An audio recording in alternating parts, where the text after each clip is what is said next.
दोस्तों नमस्कार, मैं संस्कृत का विद्यार्थी भागीरथ। ठीक है, तो देखिए अपन कारक का टॉपिक पढ़ रहे थे और कारक के टॉपिक में अपन 5 कारक को हमने पढ़ा था। ठीक है ना, कितने कारक को पढ़ा था? शाबाश, 5 कारक को पढ़ा था। उसके बाद में हम आगे पढ़ेंगे। देखिए कारक का टॉपिक चल रहा था, कारक है। ठीक है, तो इसमें 5 टॉपिक होने के बाद में जो आगे वाला टॉपिक होगा बेटा, वो कौन सा कारक है? संबंध कारक है, यानी संबंध कारक। आ रहा है समझ में? अब यहाँ पे देखो, संबंध का नाम आते ही आपके दिमाग में कुछ क्वेश्चन आ रहा होगा, भाई आपने संबंध कारक तो बताया नहीं बेटा। संबंध कारक तो नहीं होता, ठीक है, लेकिन उसमें विभक्ति तो होती है ना। ठीक है, कौन सी विभक्ति होती है? षष्ठी विभक्ति होती है। तो इसमें कौन सी विभक्ति होगी? षष्ठी विभक्ति होती है। आया समझ में? कौन सी विभक्ति होगी? षष्ठी विभक्ति होती है। अब आगे देखिए, सबसे पहले इसका देखिए चिन्ह देखिए, यानी इसका जो चिन्ह होता है वो क्या होता है? का, की और के। आ रहा है समझ में? ठीक है, ये इसके क्या होंगे? चिन्ह होंगे। अब देखो आपके समझ में कब आएगा? जब मैं यहाँ पे एक उदाहरण लिखूंगा। ठीक है, उदाहरण लिखने के बाद में आपके समझ में आएगा। जैसे पहले उदाहरण में आपको लिख रहा हूं कि एतत्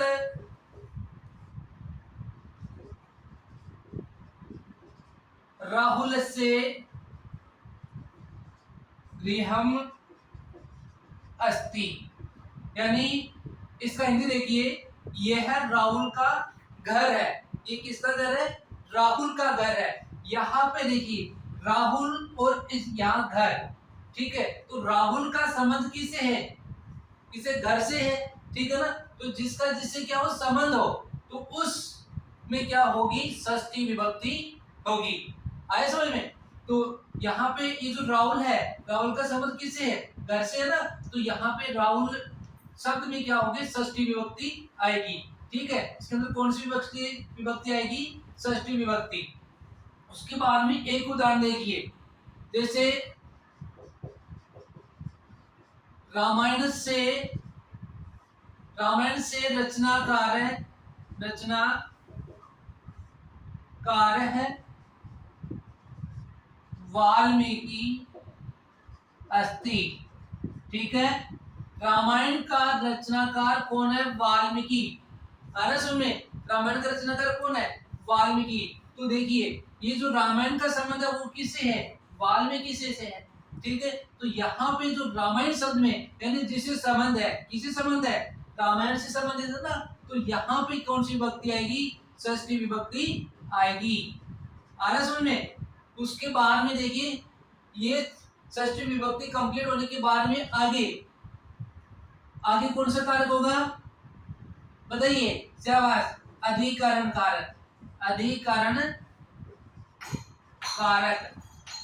आ रहा समझ में? कौन सा कारक? अधिकरण कारक। तो यहाँ पे अधिकरण कारक देखिए, अधिकरण कारक में कौन सी विभक्ति होती है? अधिकरण कारक में सप्तमी विभक्ति होती है। कौन सी विभक्ति होती है बच्चों? सप्तमी विभक्ति। है समझ में? अब उसके बाद में देखिए इसके जो चिन्ह होता है वो क्या होता है? चिन्ह क्या होगा? में और पर। ठीक है, जहां पे आपको में और पर का चिन्ह का पता चले वहां पे कौन सी विभक्ति होगी? सप्तमी विभक्ति होगी, और वहां पे अधिकरण कारक होगा। ठीक है, जैसे एक उदाहरण में आपको बताता हूं, जैसे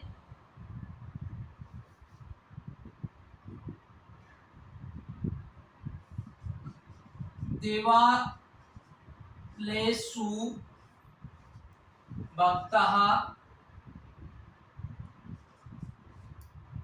संति, यानी देवालय में क्या है? भक्त है। ठीक है ना, देवालय किसको बोलते हैं? मंदिर। तो मंदिरों में क्या है? भक्त है। तो देवालयेषु, यहाँ पे कौन सी विभक्ति? सप्तमी विभक्ति। तो जिसमें देखिए में, देवालय में या मंदिर में, तो यहाँ पे में जो कारक चिन्ह आ रहा है ना, तो यहाँ इसमें कौन सी विभक्ति होगी? सप्तमी विभक्ति होगी। ठीक है, सप्तमी विभक्ति होगी तो उसमें कौन सा कारक होगा?